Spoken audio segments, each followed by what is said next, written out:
Hello everyone. आज हम BCom semester 5 cost and financial accounting उसमें अमलमेशन चैप्टर उसमें जो मेथड है मर्जर एंड परचेज दोनों मेथड के जो सम है वो हम सॉल्व कर रहे हैं। तो उसके लिए मैंने यहाँ पे लिया है सम नंबर 23, जिसकी डिटेल्स जो है वो आप लोग अपनी बुक्स में पेज नंबर 347 पे देख सकते हैं। वहाँ पे पूरी डिटेल्स अवेलेबल है।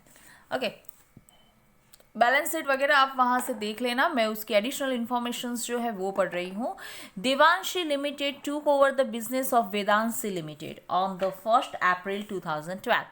Devanshi Limited paid the purchase price as follow: 21,000 equity share of rupees 10 each fully paid to equity shareholder of Vedanshi Limited, and 40% is preference share of 100 each to make payment to preference shareholder of Vedanshi Limited at premium of 10%. Debentures of Vedanshi Limited were converted into equal number of debenture of Devanshi. मतलब कि debenture को debenture में ही convert कर दिया है।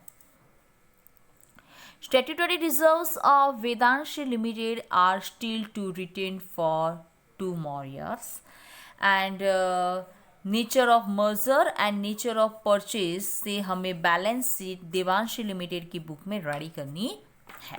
Okay, पहले हम merger method को फॉलो करेंगे। तो आपने यहाँ पे देखा, आगे भी हमने मर्जर वाला सम देखा है। जो लायबिलिटीज होती है उसका हम पहले कैलकुलेशन करते हैं, लेकिन यहाँ पे लायबिलिटीज को लायबिलिटीज में ही कन्वर्ट कर दिया है, इसीलिए ना कोई प्रॉफिट है ना कोई लॉस है।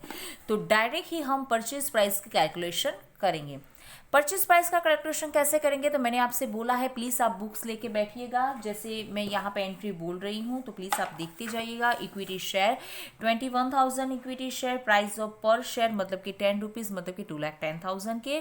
प्रेफरेंस शेयर दिए हुए हैं 1,02,000 के, एंड सिक्योरिटी प्रीमियम मतलब कि उसके 10% है, मतलब कि 10,200, मतलब कि 3,22,200 ये नई वाली परचेज प्राइस हुई। अब पुरानी ये वैल्यू कितनी मिल जाती है, तो इक्विटी एंड प्रेफरेंस की टोटल मिला के इतनी हमें मिल जाती है। तो जो डिफरेंट आया वो जनरल रिजर्व्स में से हम इसकी प्रोविज़न करेंगे, मतलब कि 40,200। अब मर्जर मेथड में हमें कोई मतलब कि जनरल एंट्रीज वगैरह लिखनी नहीं होती है, डायरेक्ट ही बैलेंस शीट हम रेडी करते हैं। तो बैलेंस शीट कैसे रेडी करना है, तो देवांशी की बुक में हम लिख रहे हैं, तो देवांशी की जो डिटेल्स है वो तो एज इट इज़ ही रहेंगी, और वेदांशी का उसने जो लिया है, जिस हिसाब से ट्रांजेक्शन हुए हैं उस हिसाब से हमें लिखना है। तो इक्विटी शेयर देवांशी की एज इट इज़, वेदांशी की यहाँ पे जो दी है टोटल, प्रेफरेंस भी उसी तरह, जनरल रिजर्व दोनों का टोटल, उसमें से ये 40,200 उसमें से प्रोविज़न है तो डिडक्ट कर दिया है हमने, rest amount out of column में जाएंगी।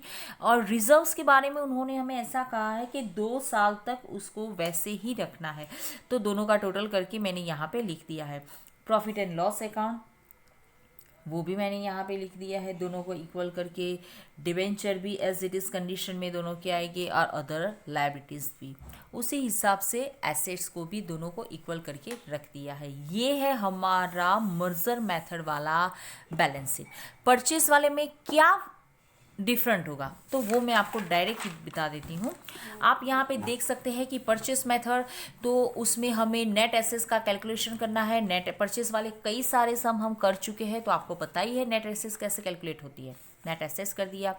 परचेस प्राइस ऑलरेडी मर्जर वाली मेथड में हमने कैलकुलेट कर दी है, तो डायरेक्ट ही हम गुडविल या कैपिटल रिजर्व जो भी हमें मिलता है उसकी कैलकुलेशन कर देंगे। अब बैलेंस शीट, बैलेंस शीट तो आपको पता ही है, परचेज में दोनों का इक्वल करके हमें लिखना है। जिस हिसाब से आई है उस हिसाब से जो रिजर्व 2 साल के लिए रखने के लिए कहा था वो हमने एज इट इज़ यहाँ पे रख दिया है। जो डिफरेंट है वो क्या है, तो मतलब कि जिस बंदे का बिजनेस जो है वो क्लोज हो रहा है, मतलब कि वेदांशी की जो रिजर्व है, export profit reserve and investments allowed reserves, तो वेदांशी की जो ये दोनों रिजर्व है उसको हम बैलेंस शीट एक्ट में एसेट साइड पे सिर्फ वेदांशी की वो दोनों रिजर्व हमें यहाँ पे लिखनी है।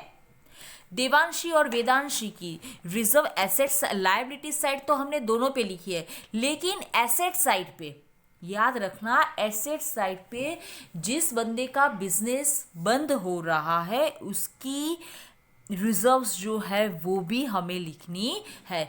तो मर्जर एंड परचेज, ये दोनों मेथड में जब आप बैलेंस शीट बना रहे हो तो ये जो फंडा है वो आपको याद रख के पर्टिकुलर यहाँ पे मेंशन करना है। बाकी की जो डिटेल्स है उसमें तो आपको बस मतलब कि दोनों कंपनी के एसेट्स एंड लायबिलिटीज जो भी कुछ है वो बस उसका टोटल करके लिख देना है।